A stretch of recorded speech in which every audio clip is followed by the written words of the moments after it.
Pemerintah sejauh ini sudah berusaha memblokir sekalipun, tapi tetap aja kan pelakunya akan terus muncul dan pelakunya ini bekerja untuk melakukan penyebaran itu. Jadi bayangkan aja ada orang yang memang berupaya untuk menyebarkan informasi-informasi negatif ataupun juga yang palsu. Nah, tapi apakah dengan menghindari hoax atau melihat berita di sosial media, harus melihat berita atau sosial media lainnya? Silakan ditanggapi oleh Ibu Isti. Kita bisa memberikan edukasi kepada minimal diri kita sendiri, kemudian orang di lingkungan kita, keluarga kita, atau mungkin kalau kita menjadi orang tua, anak-anak kita, untuk bisa berpikir dan mengecek tingkat kebenaran berita-berita tersebut.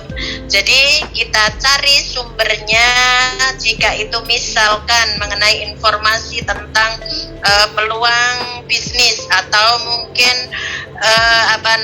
pendaftaran perekrutan tenaga kerja dan lain sebagainya, maka kita perlu mencari sumber-sumber yang sesungguhnya, atau mungkin yang mengandung himbauan apapun itu, bumi sudah dekat dengan langit dan lain sebagainya. Nah, itu kan perlu kita mencari sumber-sumber yang sebenarnya dan perlu kita sampaikan atau kita luruskan kepada orang-orang yang menerima itu, yang sudah terlanjur percaya. Mungkin itu Mas Givari. Betul. Dan Leni juga sudah separuh sebenarnya masuk ke dalam solusinya, yaitu adalah webinar literasi digital seperti yang saat ini sedang diikuti.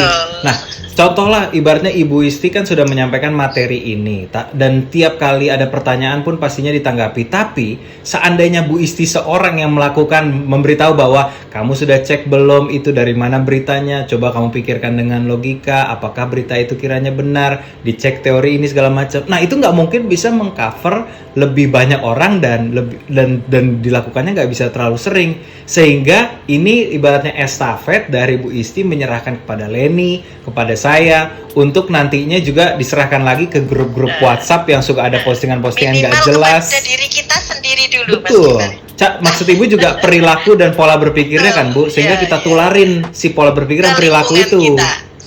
Lingkungan kita yang terdekat ya adalah keluarga. Nah, kalau misalnya ibaratnya Leni ini orang tuanya atau anak-anaknya udah mikirnya sama Leni nih, kalau dapat info dicek dulu kebenarannya, abis itu dipastikan dulu ini negatif atau tidak, perlu disebarkan atau enggak. Kalau masing-masing di keluarga Leni udah seperti itu pelan-pelan info hoax dan lain-lainnya yang jelek-jelek, yang palsu-palsu terhindar udah dari keluarga kita, karena kita sudah membantu kontribusi di situ ya Bu ya. Betul Mas Givari.